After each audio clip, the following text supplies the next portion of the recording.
तर आज आम्ही बनवला होता कुल्हड़वाला चहा। तर सकाळीच उठून मस्तपैकी नाश्ता वगैरे करून घेतलेला आहे आणि रात्रीचा भात होता तो भात वगैरे तळला, आम्ही तो नाश्ता वगैरे करून घेतला। आणि आज अंघोळीसाठी पहिला नंबर लावणारी आदू आहे, तर त्याच्यामुळे तिला बाबाने आईस्क्रीम दिलेली आहे।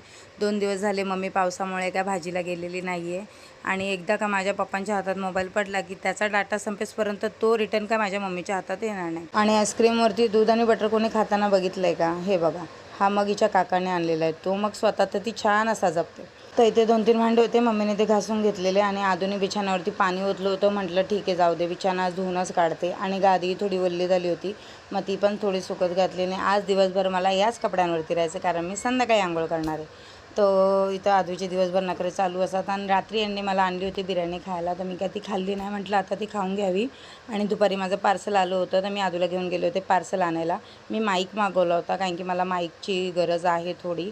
मग हा तिकडेच त्यांनी खोलून वगैरे दाखवला। आणि दुसरं अजून एक पार्सल होतं माझं, मग तेही घेतलं आणि घरी आलो। आणि त्याच्यानंतर राणीने चहा ठेवला होता, म्हटलं आज कुल्हड़वाला चहा पिऊया। मी हे ग्लासानं अंधेरीवरनं आणले होते। मस्तपैकी चहा उकळली, ग्लास गरम वगैरे केला आणि त्याच्यात टाकला आणि इतका भारी वास आणि चहा तर इतका छान झाला होता ना, भरपूर छान लागत होता, जसं काय मी हॉटेलमध्येच बनवला असा। तर मस्तपैकी चहा वगैरे पिलो आणि आदूलाही चहा आवडला आहे। चहा वगैरे पिऊन झाल्यावरती संध्याकाळी मस्तपैकी या दोघांना मम्मीने जेवण वगैरे चारलं आणि त्याच्यानंतर आम्ही जेवून घेतलं। तर आज काळी उडदाची डाळ आणि चपात्या बनवल्या होत्या जेवणात। तर आजपुरती एवढंच, भेटूया नेक्स्ट व्लॉगमध्ये, बाय।